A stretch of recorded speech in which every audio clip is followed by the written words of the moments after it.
बच्चों आज की ऑनलाइन कक्षा में हम लोग वर्ग 6 की बसंत पुस्तक के नौकर पाठ का अध्ययन करेंगे। ये देखिए पाठ का नाम यहाँ पर लिखा हुआ है और पाठ के जो लेखक है उनका नाम है अनु बंदोपाध्याय।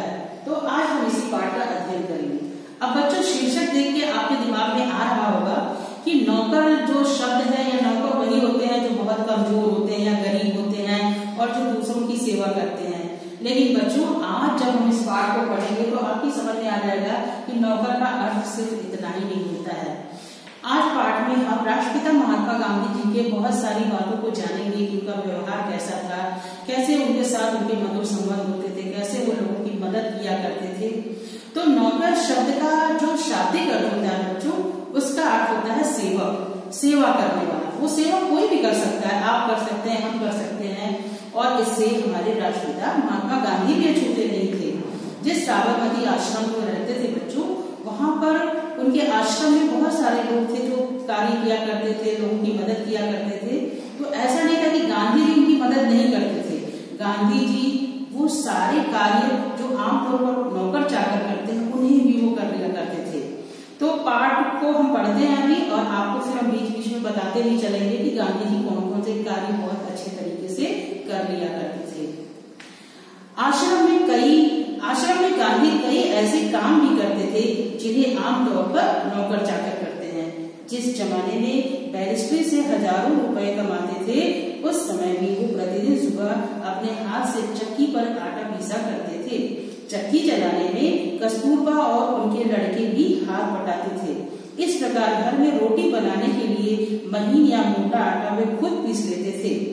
तो देखा आपने बच्चों कि इस पाठ में ये बताया गया है कि साबरमती आश्रम में गांधी जी वो सारे कार्य कर लेते थे जिन्हें आमतौर पर नौकर चाकर करते हैं। और देखिए गांधी जी के पास ऐसा नहीं था कि उनके पास किसी चीज की कमी थी। वो बैरिस्टर थे। बैरिस्टर का मतलब जानते हैं बच्चों, जो कानून की पढ़ाई करके फिर उसके उस संबंध में जो नौकरी करते हैं या सेवा करते हैं, कार्य करते हैं, उसको बैरिस्टर कहते हैं। तो गांधी जी जो थे वो बैरिस्ट्री की पढ़ाई किए थे, बैरिस्ट्री की नौकरी करते थे। हजारों रुपए वो कमाते थे। वो चाहते तो बैठ के भी खा सकते थे। लेकिन कार्य के संबंध में या सेवा के संबंध में गांधी जी की ये मान्यता थी कि काम छोटा बड़ा नहीं होता है, हमें वो हर काम आना चाहिए जो आमतौर पर लोग करते हैं। तो गांधी जी आश्रम के छोटे बड़े जो भी कार्य थे उसको बड़े ही अच्छे तरीके से वो कर लेते थे। जैसे वो प्रतिदिन अपने हाथ से आटा की चक्की चलाते थे, फिर आटा तैयार करना। अच्छा, ये काम जब वो करते थे बच्चों, तो ऐसा नहीं था कि अकेले करते थे, उससे लोग प्रेरित होते थे। आश्रम के लोग भी जुड़ जाते थे। उनके लड़के कस्तूरबा गांधी जो कि उनकी पत्नी थी, वो भी उनकी मदद किया करती थी। तो इस तरह से कार्य आसानी से हो जाता था। तो इसे बच्चों नौकर नहीं कहेंगे, ये सेवा भाव का कार्य है। आगे हम देख लेते हैं थोड़ा सा। साबरमती आश्रम में भी गांधी ने पिसाई का काम जारी रखा। वह चक्की को ठीक करने में कभी कभी घंटों मेहनत करते थे। मतलब चक्की कभी जब बिगड़ जाता था तो उसका रिपेयरिंग का कार्य भी बहुत अच्छा कर लिया करते थे। एक बार एक कार्यकर्ता ने कहा कि आश्रम में आटा कम पड़ गया है। आश्रम आटा पिसवाने में हाथ बटाने के लिए गांधी फौरन उठकर खड़े हो गए। गेहूं पीसने से पहले उसे बीन कर साफ करने पर वो जोर देते थे। तो गांधी जी ऐसा नहीं कि केवल काम ही करना जानते थे। गांधी जी की मान्यता थी कि हर कार्य में सफाई और स्वच्छता का होना बहुत जरूरी है। तो जब कार्यकर्ता ने बताया कि आटा कम पड़ गया है तो गांधी जी ने तुरंत गेहूं मंगवाया, उसे बीन करके चुन करके उसकी सफाई की और उसके बाद फिर वो आटा पीसा गया, है ना। तो वो कहते थे कि कार्य छोटा बड़ा नहीं होता है और शारीरिक मेहनत करने में शर्म कैसी है। जैसा कि देखिए पाठ में लिखा भी है, बाहरी लोगों के सामने शारीरिक मेहनत का काम करते गांधी को शर्म नहीं लगती थी। एक बार उनके पास कॉलेज के कोई छात्र मिलने आए। उनको अंग्रेजी भाषा के अपने ज्ञान पर बड़ा गर्व था। गांधी जी से बातचीत के अंत में वो बोले, बापू यदि मैं आपकी कोई सेवा कर सकूं तो कृपया मुझे अवश्य बताएं। उन्हें आशा थी कि बापू उन्हें कुछ अच्छा काम करने के लिए देंगे, पढ़ने लिखने का काम देंगे। लेकिन बापू जो थे उनके मन की बात टाल दिए और उन्होंने कहा कि अगर आपके पास थोड़ा समय है तो आप लोग एक खाली गेहूं बीन दीजिए। कॉलेज के लड़कों को बहुत आश्चर्य हुआ। उन्हें तो लगा था कि गांधी जी जो है उनसे कुछ पढ़ने लिखने का काम करवाएंगे। लेकिन गांधी जी ने तो बस ये देखना चाहा कि पढ़ाई लिखाई के अतिरिक्त भी उन्हें कुछ आता है कि नहीं। तो बच्चों हमने देखिए यहाँ पर 2 पैरा आपके सामने पढ़ा और अब कुछ शब्दार्थ हम देख लेते हैं, जैसा कि पाठ में आया है तो इससे पाठ थोड़ा और आसान हो जाएगा। अब ये देखिए यहाँ पर एक शब्द है प्रतिदिन।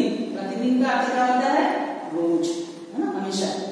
हाथ बटाना मदद करना, फौरन तुरंत, बीकर चुनकर, हैरत आश्चर्य, ये सारे शब्द आए हैं ना पाठ में। चलिए अब कुछ प्रश्नों को भी हम देख लेते हैं। पहले हम इसको बताएंगे आपको, इसकी व्याख्या करेंगे और फिर आप लोग घर में अपनी कॉपी में इसे लिखेंगे भी। तो ये अच्छा कार्य और बुरे कार्य दोनों है। अब जैसे देखिए यहाँ पर एक प्रश्न है कि आश्रम में गांधी जी प्रतिदिन किस तरह का काम किया करते थे। दिख रहा आपको ये प्रश्न ना? ठीक है, तो गांधी जी आश्रम में केवल पढ़ाई लिखाई का ही काम नहीं करते थे। केवल ऐसा नहीं था कि प्रवचन को देते थे आश्रम में बैठ करके। गांधी जी आश्रम के जो प्रतिदिन के काम होते हैं आम जनजीवन के, जैसे खाना बनाना, झाड़ू लगाना, बिस्तर ठीक कर देना, बर्तन मांजना, ये सारे काम वो खुद करते थे और लोगों की मदद भी किया करते थे। अब ऐसे ही देखिए दूसरा प्रश्न है, गांधी जी के दिए गए कार्य से कॉलेज के छात्रों को हैरत क्यों हुई? हैरत का हमने बताया ना आपको, आश्चर्य। तो चूंकि वो बच्चे जो थे पढ़े लिखे थे, अंग्रेजी बहुत अच्छी वो बोलते थे और उन्हें लगा कि महात्मा गांधी हमें कोई पढ़ाई लिखाई का ही काम देंगे। लेकिन जब गांधी जी ने उनसे कहा कि अगर आपके पास समय है तो थोड़ा सा गेहूं चुन देते तो अच्छा होता, और तब वो हैरत में पड़ गए कि अरे इस तरह का छोटा मोटा कार्य जो नौकर करते हैं वो कार्य गांधी जी उनसे करवा रहे हैं, तो इसलिए वो हैरत में पड़ गए। तो बच्चों ये आज का पाठ था, उम्मीद करते हैं कि आपकी समझ में आ गया होगा। बहुत बहुत धन्यवाद।